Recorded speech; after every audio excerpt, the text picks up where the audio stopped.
Alright guys, 4:05, time to get dinner sorted so we can get some fuel in before this run and so we could feed these kids. And look at this, Charles pre-made lasagna for us so that we had food when she went into labor and was at the hospital.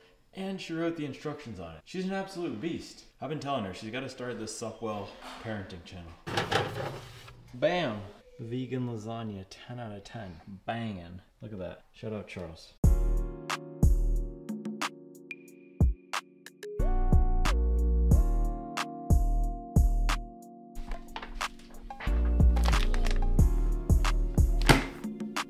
Alright guys, 6:11 p.m. Now we had that awesome lasagna, but I'm gonna need a little bit extra for this workout and some caffeine, as you can probably understand. So we're going to do this Tailwind Endurance Fuel. I haven't tried this flavor yet. It is the raspberry caffeinated. Thank you, Maggie, for sending this to me. So I'm gonna chug a little bit. I don't know why I said chug. I'm gonna drink a little bit of this, or a lot of bit of this. I'm gonna drink 2 scoops now before, and then we're gonna make another one for on the treadmill, so I can get real amped up, you know?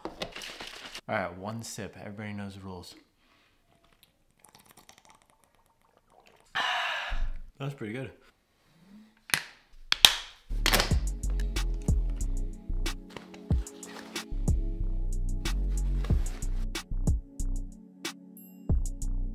Now we also got to do a head-to-head with the Alphafly at some point, but I want to do a separate workout for that where I can get, I don't know, maybe 6 or 7 miles in each of them at around marathon pace. And then we can do that full comparison between the Cielos. I'm just going to call them the Skies. I don't know why they call them Cielos. The Hoka Skies. This apparently means sky in Spanish. But yeah, we need to do the full comparison between the Hoka Cielos and these guys. It smells like a Bath and Body Works in here with this endurance fuel just popping off. Alright guys, so if you couldn't tell from me packing up that bag with all the shoes, we're on the way to the gym. I just signed up for a new gym today, Snap Fitness, that is about 5 minutes away from where I live. I used to go to the YMCA. It's like a 25-minute drive, which is not efficient if I'm using it to go on the treadmill. So this one is a Snap Fitness, it's 24/7, and the super kind lady who I talked to on the phone today said she put the key fob in a special place for me because I need it to get in. This is my first time using the gym. So we're gonna scope it out, get the key fob, and then hopefully I'll be able to take the camera in the gym. I don't like being that guy on the treadmill filming. So if there's a lot of people in there, might not do too much with the filming, but we'll see. All right, she gave me instructions for where to find these. Yo, that's fire. She told me to go where the electrical thing is and feel up underneath. And there'll be an envelope. Shout out to this person. I'm not gonna say their name, but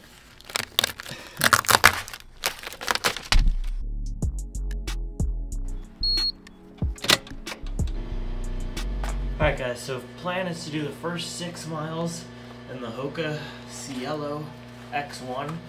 So 2 miles warm up and then get right into those 4 miles at a threshold or half marathon effort.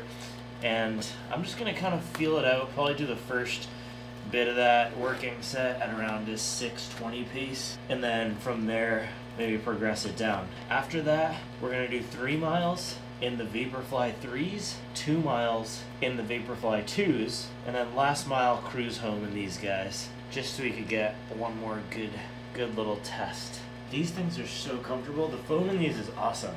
I think the new category of shoes is gonna be full PEBA or full race day foam with a no plate, low stack, like the Adios 9. All right, I think someone's waiting outside, so I gotta be quick.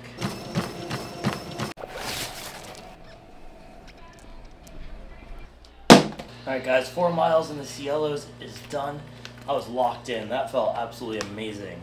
The cushion on these things is just wild. Whatever kind of PEBA they used here is so bouncy, and it's not necessarily soft like the Zoom X we're about to use, but it feels really comfortable. That's the best word I could use it. Comfortable and fast.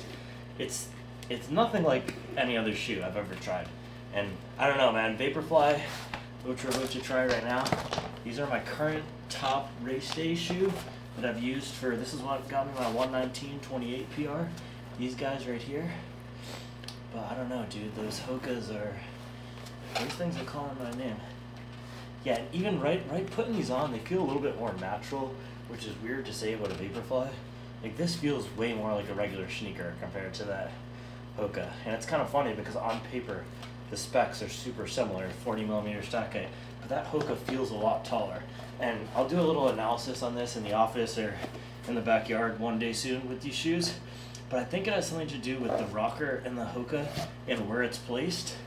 And I think these brands are measuring their specs a little bit differently. It's kind of like how Mizuno gets away with that weird geometry here. So, alright, I don't have much camera battery left, so we're just going to hop on this treadmill, and I'll come back when it's time to change into the Vaporfly 2. Let's go, baby, let's get it. Locked in, 3 miles, 5:51. Alright guys, we are cruising.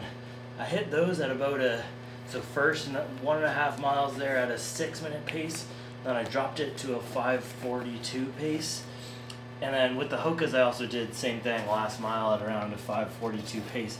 So I've been feeling good right now. I'm feeling fast because I got these carbon plated racers on. But in terms of the Hokas versus these Nikes, oh my goodness. It is like running in 2 different categories of shoes. Those Hoka, it's like running in a Nimbus and then putting on a Rebel. That's how I would compare the two. The Hokas feel so much more cushion. When I hit the first mile there and the Vaporfly 3s, I felt like I was running straight on top of the treadmill without any protection, any cushion. It is really noticeable. And again, guys, I'm telling you, the stack heights on paper are the same, but the way that those foams perform out there is just wildly different. So the Nike just feels a lot more minimal, and it's funny because they came out, what, 5 years ago initially, but it kind of feels like a dated ride. I don't know if that's okay to say that. And I've been a Vaporfly guy for the past, I don't know, since 2022. This has been my primary race shoe, so I think I'm coming around to these Hokas or just this other category of racers that are a little bit different. So we'll see though. Now we got the Vaporfly 2s on, and these have been always my all-time favorite racer. And even just putting them on after the 3s, the foam in here, the ZoomX just feels a little bit different. They feel a little bit more stable, and they just feel like they fit my foot better. I don't know what it is with the 3s, but I never perfectly got along with them. But I did get my half marathon PR with them. So last 2 miles in the 2. I'm not going to do the last 2 that I had planned in the Hoka because we got to get Mama some food. So we're going to knock these last 2 miles out real quick, then be done, and do a little workout report after. Let's go. Alright guys, just finished the last set here. 2 miles. It says a 5:56 pace. I think it was a little bit faster than that because I did the first mile at 6 flat and then the second mile at 5:42 with the last 400 at 5:27. So I don't know what that averages out to. But as I mentioned, dude, these Vaporflies versus the Cielo X-1 is just a different category, but I think the 2s versus the 3s, the 2s do a better job at executing what the Vaporfly is supposed to do. Feels like the plate is doing more work than the foam, but in the 3s it feels like the foam is working more than the plate, which isn't a good feeling. Anyway, man, Cielo is definitely my top choice right now. Those things felt amazing, just so bouncy. The stability is a little We'll get into it in a little bit. I'll do a little breakdown. But man, I'm really eager to get a long run in those Cielos and see how we do. Alright, time to get Mama some food. Let's go. We're just about to pull up to the house. I need to shower, but I wanted to say this about the Hokas before I forget, and I'll do that full breakdown later. But it is like running with 2 fully inflated basketballs strapped to your feet. Just 2 Spaldings blown up all the way when they're rock hard. You remember that when you were back in 8th grade, you shot those rock hard basketballs and then they flung all the way to the other side of the gym because they were so overinflated? That's what running with those Hokas on is like, in the absolute best way possible. It's amazing. Alright guys, just got home, and as promised, I want to do a little bit of an analysis breaking down how these shoes performed and also which ones are going to be best for which types of runners. So let's get into it. Alright guys, so first up we got the Hoka, and for me this thing just works really well for my mechanics. Now what I wanted to point out earlier was if you look at the stack up here in the forefoot, they're calling it a 7mm drop shoe, but that's just going to depend on where you measure it. up here because you are getting a lot of foam in the midfoot. And that's something that is extremely noticeable with the ride of the shoe. So if you are a midfoot to heel striker, you're feeling like you're getting a ton of nice foam on the landing. And then of course the rocker tips you forward. And this shoe just worked really well for my mechanics because it felt like it really wanted me to go through the full gait cycle, which is landing nicely in this mid area and then really extending my legs all the way back, kicking and getting a nice powerful stride. Now if we take a look at one of the other shoes here, the Vaporfly, it doesn't feel like you're getting as much foam in the midfoot as the shoe, and this ZoomX just feels like it compresses a lot more under my stride and under my weight. So both the Vaporfly 2 and the 3, they felt pretty similar on foot. The 3 felt a little bit more cushion, and this is the current version, so we can stick to this one for the purposes of the analysis. But the ZoomX just feels like it compresses a lot more than the Hoka foam does. And so if you are a higher cadence runner who glides along, that's what the ZoomX is going to be great for. And that's why I loved using the Vaporfly 2 for half marathons, because at that distance, I'm going fast, I want a little bit of cushion, but running in this just encouraged me to have a little bit more of a graceful, elegant foot strike. And if we look at the data too, it backs it up, right? So in this 4 miles, the first set I did in the Hoka, my average cadence was 175. So at a normal jog or even marathon pace, I'm usually at around a 170. So I was averaging 554. Let's see my splits. I don't know if this is completely right because I was on the treadmill, but yeah, 6, 557, 557, 543. That's right. So I was 175 cadence. And then in the Vaporflies, that bumped up to 181 at about the same pace. And so I really felt like I had to move my feet more to move the same speed in the Vaporflies. And I wasn't even thinking about it. It just happened naturally. So again, it just goes to show you different shoes are going to work better for different foot strikes. And so for those higher cadence types of efforts, shorter distances, a shoe like the Vaporfly might be better. And then for longer, again, yeah, Vaporfly, this is Vaporfly 2, I was up to 182, which is really fast for me. I gotta change that shoe, that's not the Hoka. So this guy is gonna be good if you have a lower cadence, more powerful strike. And then this is the guy if you have higher cadence and are more gliding kind of runner.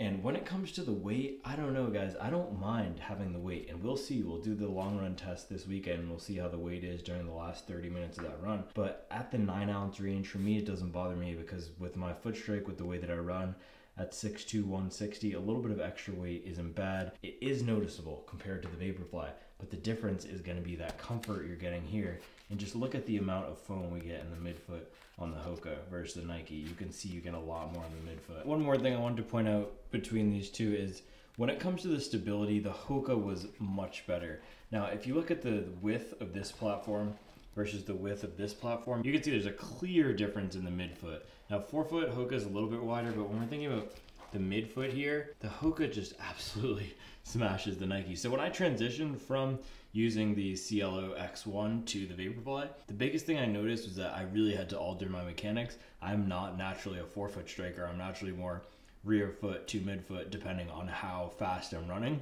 And even at that 6-minute flat pace, which is what I was running while wearing these, I felt like the Hoka allowed me to run with my natural form more than the Nike, which made me get up on my toes. And you've heard me talk a lot about on this channel how running in lower stack or non-plated shoes can be helpful with developing good mechanics. It felt like the Vaporfly retains some of that traditional identity, even though it is a 40mm stack racer, because it forces you to land up here, because there's not much to land on back here.